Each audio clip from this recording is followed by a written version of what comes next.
अस्सलाम वालेकुम रहमतुल्लाहि व बरकातुहू।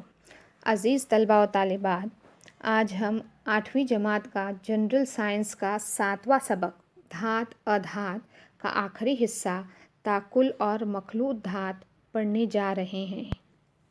सबसे पहले देखेंगे हम ताकुल फरसुदगी किसे कहते हैं, जिसे करोजन भी कहते हैं। नमी की वजह से धातों पर हवा की गैसों का अमल होकर धातों के मुरक्कब तैयार होते हैं। इसकी वजह से धातों की झीज होती है। इसे ही फरसुदगी या ताकुल कहते हैं।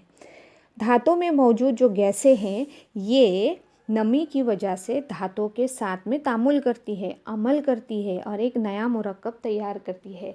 मिसाल के तौर पर जो खिड़कियों में लोहे के रॉड लगे हुए होते हैं या ग्रिल लगी हुई होती है, तो उसको जंग लगता है।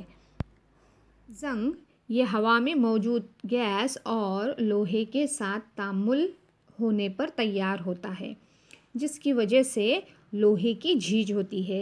इसे ही फरसुदगी या ताकुल कहते हैं। ताकुल की कुछ और मिसालें हैं, वो हम देखेंगे अब। सबसे पहली मिसाल है, लोहे पर ऑक्सीजन गैस का तामुल होकर सुर्खी माइल गिलाफ तैयार होता है, यानी जिसे हम जंग कहेंगे।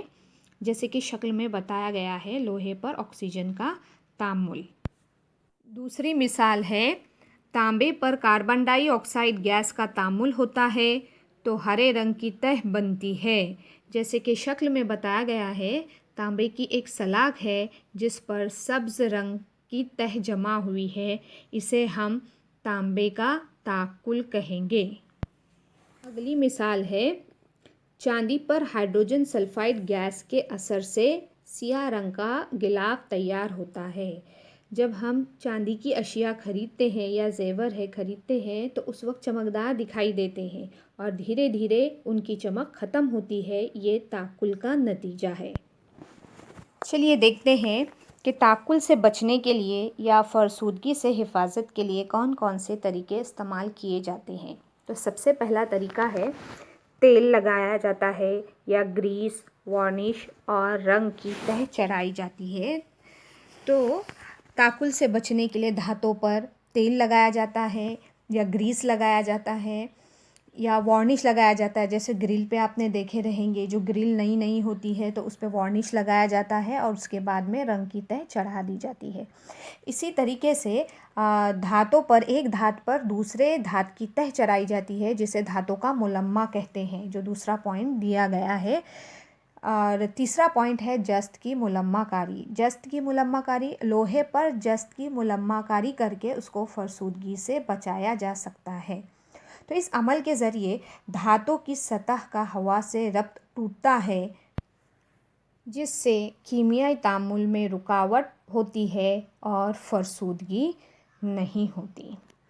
इसके बाद वाला पॉइंट है मखलूत धात। मखलूत धात किसे कहते हैं? इसकी तारीफ़ इस तरीके से है, दो या ज़्यादा धातों या धातों और अधातों के मुतजानिस आमेज़े को मखलूत धात कहते हैं। ने दो धातें होती है, सिर्फ दो धातें होती है, उनका आमेज़ा, या एक धात और एक अधात, उनका आमेज़ा। लेकिन आमेज़ा कैसा है? मुतजानिस आमेज़ा है। मुतजानिस आमेज़े की अगर हमें मिसाल देखनी है, तो पानी में शक्कर को हल करना। पानी में शक्कर को हल करने के बाद में जो आमेज़ा तैयार होता है वो मुतजानिस होता है। इसमें हम पानी और शक्कर दोनों को अलग अलग नहीं बता सकते। इसे हम कहेंगे मुतजानिस आमेज़ा। दो या ज़्यादा धातों का आमेज़ा, इन्हें दो धातें हो सकती है या उससे ज़्यादा हो सकती है, लेकिन उनका आमेज़ा कैसे होना चाहिए? मुतजानिस होना चाहिए। अब गैर मुतजानिस किसे कहेंगे? जैसे पानी और तेल है, उनको मिलाने के बाद में मिक्स करते हैं, हम हिलाते हैं, आमेज़ा तैयार होता है, लेकिन तेल अलग हो जाता है, पानी अलग होता है, तो ये गैर मुतजानिस है। तो मखलूत धात के अंदर जो आमेज़ा तैयार होता है वो मुतजानिस या उसे हम हमजिन्स आमेज़ा भी कहेंगे। लेकिन इनमें जो अज्जा इस्तेमाल होते हैं वो एक ख़ास तनासुब में होते हैं। अब इसकी मिसाल है, सबसे पहली मिसाल है स्टेनलेस स्टील।